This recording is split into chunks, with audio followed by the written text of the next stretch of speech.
educate yourself as much, because ignorance is no longer an excuse.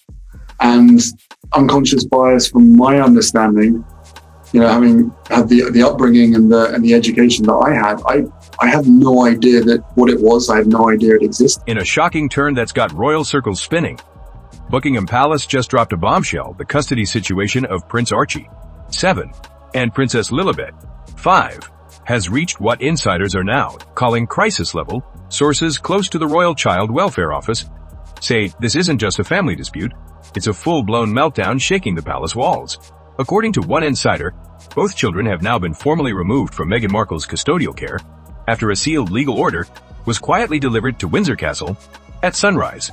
The twist: it wasn't sparked by one sudden drama, but by months of growing tension that finally hit a breaking point on the 31st of January, when Meghan reportedly yanked both kids out of their elite private schools in Santa Barbara, without warning, without notice, and without explanation. Even more stunning, no official communication was sent to the schools. No court mediator was informed, and the UK liaison team, which oversees the children's welfare, was completely blindsided. One palace aide said, the whole situation erupted out of nowhere, leaving everyone scrambling for answers. Just hours later, a California school official flagged the mysterious withdrawal in a confidential memo titled, "No Show, Immediate Concern." And that's when the chaos deepened. Investigators found that neither Archie nor Lilibet had been enrolled in any new school for the spring term. No transfer paperwork, no academic files sent, and no sign whatsoever of a future education plan. A move that's left royal watchers wondering what on earth is really going on. By the 2nd of February, Princess Anne had called an emergency summit at Windsor Castle, storming in with a red folder boldly stamped, "Immediate custodial breach, Markle, withdrawal." Witnesses say the tension was sky-high as she slammed it down before King Charles, declaring, "We've tolerated irrige games for years, but this isn't walking away from duty. This is walking away from duty." The children. The room went dead silent. Inside that folder were documents that sent shockwaves through royal advisors, canceled medical checkups for both kids, a legal order from Meghan's own team blocking royal welfare contact, and even signed papers dissolving a £6.3 million education trust meant to fund Archie and Lilibet's schooling in the UK. But the real stunner: a classified memo dated the 29th of January, labeled "privileged and confidential," exposing that Meghan had allegedly been preparing for what insiders called a complete maternal disengagement. Investigators reportedly uncovered a non-disclosure deal between her and a Dubai-based media financier, one demanding she cut all family ties before launching a new solo brand. Leaked internal emails also showed her legal team rejecting Prince Harry's joint custody proposals, while new marketing contracts allegedly ordered every mention of Archie and Lilibet wiped from her, Spotify, and Netflix projects. By early 2026, royal legal teams were convinced the evidence all pointed to one chilling conclusion: intentional custodial abandonment. The revelation tore through Buckingham Palace like a storm, sending officials into overdrive to contain what's now being called one of the biggest royal scandals in years. "This isn't co-parenting," one palace insider reportedly told The Times. "This is identity erasure." The statement hit the royal halls like thunder. Without hesitation, Princess Anne ordered Sophie, Duchess of Edinburgh, to trigger the Emergency Custodial Safeguard Protocol. Within the hour, a formal case was launched, documenting what palace officials described as parental disengagement. The file was immediately sent under joint jurisdiction to both the Royal Chancery Court and California Family Court, a clear signal that the palace was done playing nice. But the real turning point came later. That same afternoon, Prince William, who had been at an economic summit in Manchester, reportedly walked out mid-session and rushed back to Windsor with visible urgency. When handed that same red folder, witnesses say he read it in silence, then looked up and stated firmly, "This isn't about Meghan anymore. This is about the survival of two children, emotionally, legally, and historically." That very night, Prince William and Princess Anne held an emergency briefing with the Royal Advisory Council, setting an unprecedented mission in motion to strip Meghan Markle of all custodial rights, physical, legal, and symbolic, to the Windsor bloodline. It was a drastic step, but insiders insist it wasn't about punishment, it was about protection. For the first time in modern royal history, the Crown was ready to invoke structural guardianship over two royal heirs, a powerful move designed to shield them from getting caught in a brutal storm of media battles and PR chaos. Then, as dawn broke on the 3rd of February, everything shifted from paper plans to real power. At exactly 10:20 a.m., Prince William, joined by Lord Hargrave and the Duchess of Edinburgh, entered the Royal Legal Chamber, carrying that same infamous red folder. In a stunning act, he formally invoked Appendix 4 of the Royal Succession Stabilization Act. Witnesses say the room crackled with tension every breath. Every glance carried the weight of history in the making. The move marked a point of no return in what's now being called the Royal Custody War. The clause William invoked hadn't been touched since the abdication crisis of King Edward VIII, buried deep within the royal legal codes, and meant for only the gravest circumstances. This rare provision exists for one reason: to protect royal minors from erasure, displacement, or exploitation, granting the Crown the authority to take full guardianship to preserve stability, legacy, and the future of the monarchy itself. The Royal Advisory Council's vote was unanimous. And what came next? It sent shockwaves through Meghan Markle's entire world. Overnight, Archie and Lilibet were officially placed back under the institutional protection of the Crown, a move that stunned the world. Step 1. Passport freeze. All international travel rights for both children were suspended at midnight, locking their borders tighter than ever. Neither could leave any country without dual clearance. From Princess Anne, the Crown's Child Welfare Council, officials stressed this wasn't just a custody shift, it was a containment strategy built to block any secret relocations, loopholes, or surprise flights to non-Hague nations. Then came Step 2. Commercial lockdown. Under the Windsor Privacy Act of 2023, every commercial use of the children's names, images, or voices was instantly frozen for 5 full years. No documentaries, no podcast mentions, no brand deals, nothing. Even the Royal Sussex label was slammed shut overnight. Any attempt to profit from the children's identities would trigger instant legal action across both Commonwealth and U.S. courts. It was a sweeping and fierce royal strike, one insiders say left Meghan's team completely blindsided. The message from the palace was loud and clear. The Crown was taking back control. No negotiations, no exceptions, no loopholes. Finally came Step 3, the Royal Restoration Fund. Prince William personally authorized a £12 million trust dedicated solely to Archie and Lilibet's well-being. The fund covered everything: trauma therapy, elite schooling, 24/7 protection, and carefully supervised reintegration support. Palace officials made it clear this wasn't revenge. It was recovery, and the royal family was drawing a firm line in the sand. This wasn't a PR move. Insiders called it dynastic firewalling, a bold act to shield the royal bloodline from total chaos. But the fallout hit fast, and it hit Meghan Markle hard. The moment it was confirmed she had pulled both children out of their California schools, with no warning or explanation. The palace's crisis unit went into full lockdown mode. They reactivated a safeguard unseen since the 1940s, the Royal Guardianship Protocol. This ancient rule gives the Crown full authority to step in whenever royal heirs face serious threats to their welfare, identity, or public standing. Princess Anne, as head of the Crown's Child Welfare Committee, wasted zero time.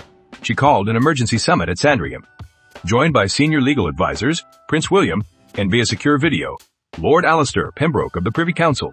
The mission: establish legal control, protect the children's emotional stability, and stop any attempt to rebrand them outside the royal fold. Then came the real bombshell. Sources revealed Meghan's actions weren't random at all. Intelligence briefings suggested this was phase 1 of a long-term media play. Insiders claimed a solo docuseries was already being pitched to a Middle Eastern production group, centered on her life as a single mother, fighting the establishment. The palace didn't see this as a PR headache. They saw it as a direct threat to the royal legacy itself. In Meghan's alleged concept, Archie and Lilibet weren't royal heirs anymore. They were being turned into emotional brand anchors. But the monarchy had sensed this storm coming long before the headlines broke. On the 31st of January, a sealed dossier personally overseen by Prince William and verified by Royal Treasury auditors was quietly sent to the Privy Council. Its contents: absolutely explosive. The report allegedly exposed detailed attempts to monetize the children's royal identity, including trademark filings for Archie and Lilibet's names across several countries, plus digital trails linking PR agencies to planned branded children's products. That same night, Inspired by Princess Diana's moral backbone, Princess Anne delivered a firm and fearless statement. The House of Windsor will not tolerate the unauthorized, commercial exploitation of children born into this institution, especially when it endangers their safety or constitutional standing. Her words echoed through every corner of the Commonwealth. The financial aftershocks came fast. Banking regulators in both the UK and Canada froze accounts tied to mail holdings. A secretive shell company allegedly connected to Meghan, Archie, and Lilibet with one unnamed foreign investor. Within a single day, sponsorship deals crumbled, including a major children's storytelling platform Meghan had once proudly promoted. Then, chaos struck online. Spotify scrubbed all archived mentions of the children from podcast bios, while Netflix quietly pulled thumbnails from a shelved project reportedly titled Raising Royal Hearts. The digital fallout was total, and the royal institution had officially drawn its battle lines. Meghan's legal team later blamed ongoing proceedings for the digital purge, but palace insiders tell a different story. According to royal sources, this wasn't censorship at all, it was containment. The Crown had quietly moved to erase every online trace they viewed as royal identity exploitation in progress. Behind the scenes, the monarchy officially invoked the Digital Identity Protection Act, a powerful international child welfare law. When you're able to dress the way you want to dress and you're able to say the things that are true and you're able to show up in the space really organically and authentically. Exploitation. The Crown shall assume structural guardianship to preserve stability, heritage, and sovereign continuity. This wasn't symbolism. It was constitutional muscle in motion. Then came the twist no one saw coming. Prince Harry himself was completely blindsided. Sources close to him revealed he had no idea the decision was finalized until after it was signed, sealed, and enforced. His request to keep temporary custody rights was flatly denied. The reasons listed were legal and unyielding. Unresolved US residency status, travel restrictions, and unstable income documentation all worked against him. The final blow arrived in a confidential letter hand-delivered by a royal courier and written with King Charles's full knowledge. The message was cold, sharp, and absolute. Custody, guardianship, and protection of Windsor children now fall solely under Crown protocol. No sentiment, no appeal. Just constitutional finality and the end of any illusion of control. Meanwhile, Princess Catherine quietly stepped into a historic new role, one not seen since the post-war era. She took direct responsibility for Lilibet's emotional recovery, arranging weekly therapy sessions with a top specialist in transatlantic identity trauma. A trusted Welsh nanny was reassigned as Lilibet's full-time caregiver, ensuring constant care, warmth, and stability. Even Prince George and Princess Charlotte were gently encouraged to include Lilibet in their Windsor routines, family dinners, playtime, chapel visits, all designed to make her feel safe, reconnected with royal life. And then came the image that said everything without a single word. A softly lit palace photo showing Lilibet holding Princess Charlotte's hand as they left Windsor Chapel by candlelight. That picture went instantly viral. No statement was needed. The message was crystal clear. The Crown had closed ranks. As for Meghan Markle, by the 3rd of February, she had gone completely silent. Her team issued only a short, vague line requesting privacy, but her silence said more than any press release ever could. Behind palace gates, insiders revealed Lilibet was adjusting far better than anyone expected. She's calmer, one royal nanny confided anonymously. She trusts Catherine completely. There's no fear anymore, only structure.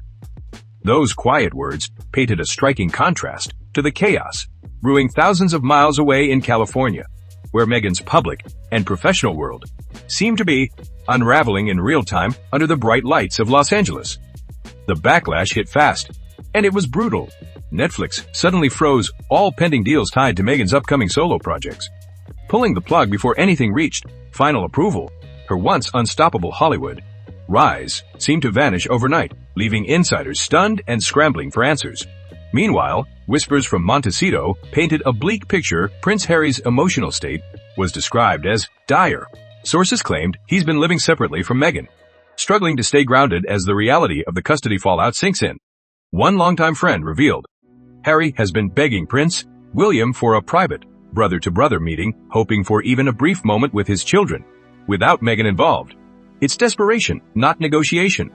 One confidant admitted he knows this might be his last real chance to hold on to that bond. But as the personal chaos deepened, darker questions began swirling. Why had Meghan wiped every trace? That man loves me so much.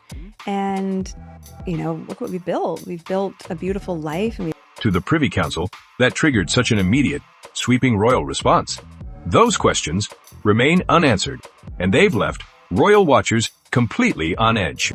Whatever was in that sealed dossier, it clearly set off a chain reaction that even the Crown could no longer ignore. Why were Hollywood insiders suddenly blacklisting Meghan Markle and doing it without a single public word?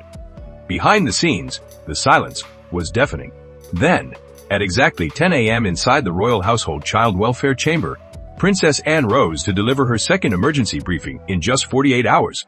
And this time, it wasn't for the cameras.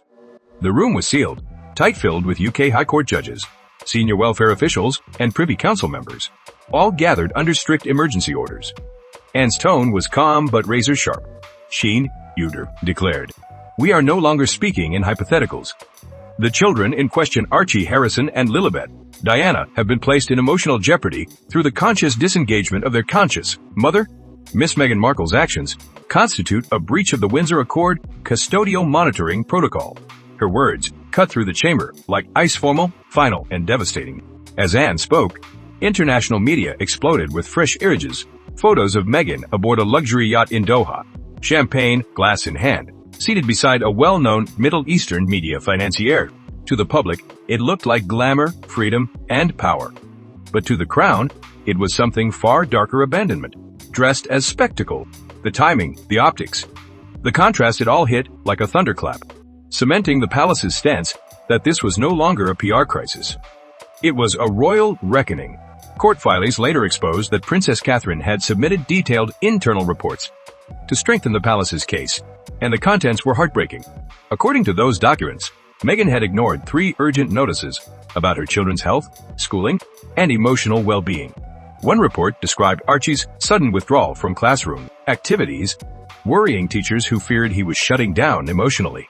Another detailed Lilibet's recurring night terrors and disturbing drawings filled with violent themes. Inside that sealed courtroom, the picture was grim: 2 royal children in emotional freefall, while their mother was thousands of miles away, living under cameras and headlines. The monarchy, officials said, wasn't acting out of revenge. It was moving to protect its own. No response came back from Meghan's legal team, not even a digital acknowledgement. The silence was total. When Prince William finally took the floor, witnesses said his anger was tightly controlled, but unmistakable. "We are no longer discussing reputational damage," he declared. "We are confronting a deeper failure. Children born into the Windsor lineage deserve protection, not exploitation, and certainly not abandonment. When they become inconvenient, then came the moment that changed everything." William introduced a sealed affidavit, reportedly written by a former Sussex staff member, and the entire courtroom shifted in stunned silence. Inside that sealed affidavit was a statement so shocking it froze the entire courtroom in silence. It allegedly quoted Meghan saying, "Let the Crown raise them. I have an empire to rebuild." That single line hit like an explosion. Witnesses said the tension was electric, and even the most seasoned officials sat speechless. Later, Prince Edward reportedly confided to aides that he had never seen Prince William so visibly shaken, not even during the chaos that followed the Netflix fallout. "This isn't about Meghan anymore," Edward allegedly said. "It's about George, Charlotte, and Louis. William sees their future in this crisis. And that's where he draws the line." Across the Atlantic, Meghan's legal team fired back with a cold one-line statement dismissing the UK's findings as non-binding under California family law. But that response, distant, defensive, and technical, backfired instantly. Palace sources called it a catastrophic misstep, claiming it hardened the Crown's resolve overnight. Without delay, Princess Anne coordinated directly with the Foreign Office to invoke a long-dormant bilateral family protection clause, hidden deep within the post-Brexit Windsor Convention, a clause quaint, never used in modern royal history. It was reserved only for moments of absolute last resort, when a royal child faced verified danger beyond British borders and parental authority had failed. By the 3rd of February, 2026, the unthinkable had become reality. The clause was active. The Crown had finally drawn its line in law, and for the first time in decades, the monarchy wasn't treating this as scandal, but as an emergency of heritage, duty, and survival. That's it for this time. Please like video and go subscribe channel for more videos.